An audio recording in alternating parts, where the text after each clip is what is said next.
study design, as you've mentioned, seems to be very important here. And it seems to me that in some cases, some of these studies are emphasizing some of the, more the risks in addition to the benefits. So hypoglycemia, thinking about the switch studies, or cardiovascular safety with the DEVOTE studies. I know earlier, Dr. Blumengarten, you were talking about study design. And any broad points, with respect to either those particular studies or generally that you think are important as we think about how to evaluate what might be, in some cases, marginal differences? Well, a huge issue with cardiovascular safety studies is that the nature of such a study is that you must carry it out in people at very high risk of a cardiovascular event. And that means that you're going to take 1/10 or 1/20 of the population base, as it were, of people with diabetes, and study them, because they're the ones who will have enough events that in a reasonable sized trial of 5,000 or 10,000 people over 3 years or so, you'll see a difference or not see a difference in events. But those people who have a 2-3% annual event rate are actually much more ill than the majority of people we treat with diabetes. And we look at people who develop diabetes and we say to ourselves, this is a person who's going to have diabetes for the next 20 years. We want them to stay healthy for this very long period, far beyond what any clinical trial could ever give us. And so we're extrapolating from various data sets that aren't quite real world, but we do our best. Yeah.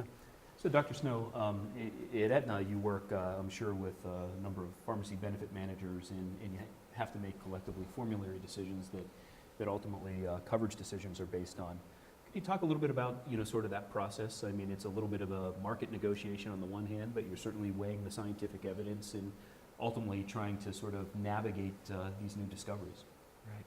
So number one is looking at the scientific evidence and what is shown to provide a benefit versus what is more questionable.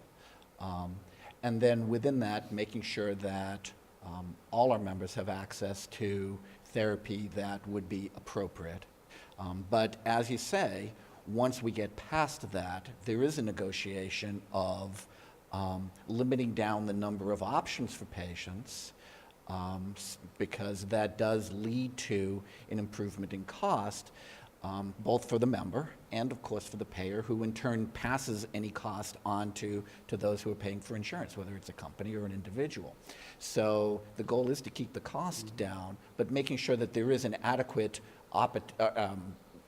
array of agents from any particular member. And also, just want to add in that there's almost no situation where if somebody actually has either a clear contraindication or a clear failure with a particular therapy.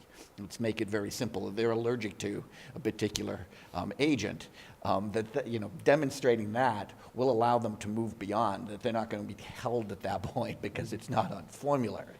But it's that initial choice of, well, if you have 3 agents that are all reasonable options and they're all available and there's no reason to believe that you're more or less likely to succeed with one, then be directed to the one that's going to be more cost effective. Although I would comment as a practicing clinician that I wish I had a better way of knowing in advance what option is the one, or which 2 or 3 options are the ones which are approved by that particular person's plan within the overall umbrella of Aetna or what have you, because it's so hard for us working in the trenches to actually know.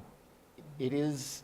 There's no doubt that it is difficult, and I look at this from one payer's perspective, but putting back on my clinician hat for a little bit, I remember the days of multiple, and so it's hard enough for me to keep track of what we cover as one payer, let alone what the industry does. So absolutely agree with you that it is a challenge, and it is, in a way, unfair that there's not an easier way to do that, because this data, for the most part, is publicly available.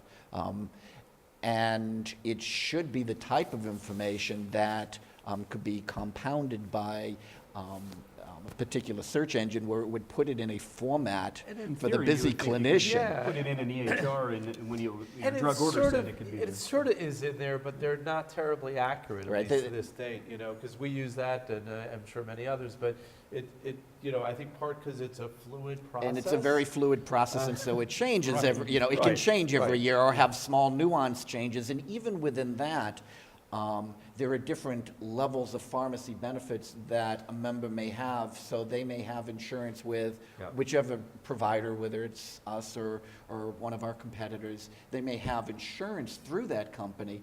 And I was talking to Dr. Gabbay about this earlier. So you could have 5 patients in a row with the same insurance, and yet they have 5 different drug plans. And so even though you know their insurance, you still don't know what their benefit options are. It is something that computers should be aiding the busy clinician. And So you know, somebody should invent that, Right. you're right, it's a solvable problem. Pa- patients It's actually- mind-boggling that it hasn't happened. patients worry so much when they're changed from one Sure. agent to I would another, understand. even if we truly think they're the same.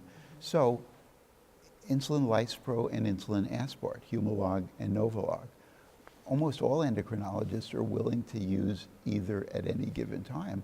But for an individual who's received one for several years, and then there's a cost benefit for the company, it's really quite a dilemma for that patient.